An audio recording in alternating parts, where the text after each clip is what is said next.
کوئٹہ میں موسم گرما شروع ہوتے ہی پتنگ بازی کا رجحان بڑھ جاتا ہے۔ اس سلسلے کا آغاز فروری اور مارچ سے ہوتا ہے جو اکتوبر اور نومبر تک جاری رہتا ہے۔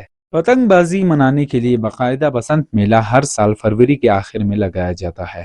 ملک کے دوسرے شہروں کی طرح کوئٹہ میں بھی پتنگ اور اس کے کیمیکلز کی خرید و فروخت پر پابندی لگائی گئی ہے۔ اس کے باوجود فروری ہوتے ہی کوئٹہ کا گردت سنگھ روڈ پتنگوں اور کیمیکل سے بھر جاتا ہے۔ اس معاملے پر انتظامیہ بادستور اس بار بھی تماشائی بنی ہوئی ہے۔ سر میرے خیال میں پتنگ بازی کے بہت سے نقصانات ہیں، اس کو نہیں کرنا چاہیے۔ گورنمنٹ نے اس کے اوپر بین بھی کیا ہوا ہے، لیکن ہمارے ایڈمنسٹریشن اس کے اوپر کوئی ایکشن ہی نہیں لے رہا ہے اور اس پہ عمل بھی نہیں ہو رہا ہے۔ واقعات ہو رہے ہیں پتنگ بازی کی وجہ سے، بہت سے بچے چھتوں سے گر چکے ہیں، اور یہ جو مانجے ہوتے ہیں پتنگ کے، یہ بہت زہریلے ہوتے ہیں، اور بہت سے جو بائک پہ سوار ہوتے ہیں مسافر، ان پہ گلے میں لگ جاتا ہے۔ پتنگ بازی کے جو نا بہت زیادہ نقصانات ہو رہے ہیں۔ بچے آج کل جو ہے اسکول پہ پڑھائی پہ بھی توجہ نہیں دیتے ہیں، سارا دن پتنگ بازی کے پیچھے بھاگتے رہتے ہیں۔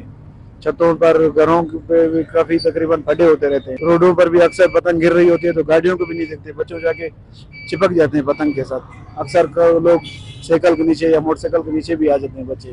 اس سے کافی نقصانات ہو رہے ہیں، پر پابندی کا ہونا بہت ضروری ہے۔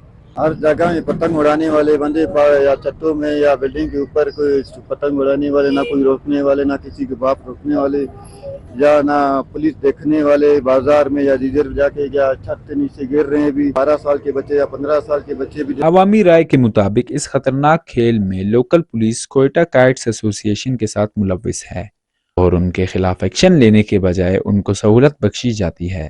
بسنت جیسے فیسٹیولز میں ہوائی فائرنگ سمیت دیگر غیر قانونی سرگرمیاں عمل میں لائی جاتی ہیں۔ کوئٹہ کی باشعور عوام کی انتظامیہ سے گزارش ہے کہ اس بار حتی المقدور کوشش کر کے پتنگ بازی سے جڑے حادثات کو روکا جائے۔ Wash news Quetta.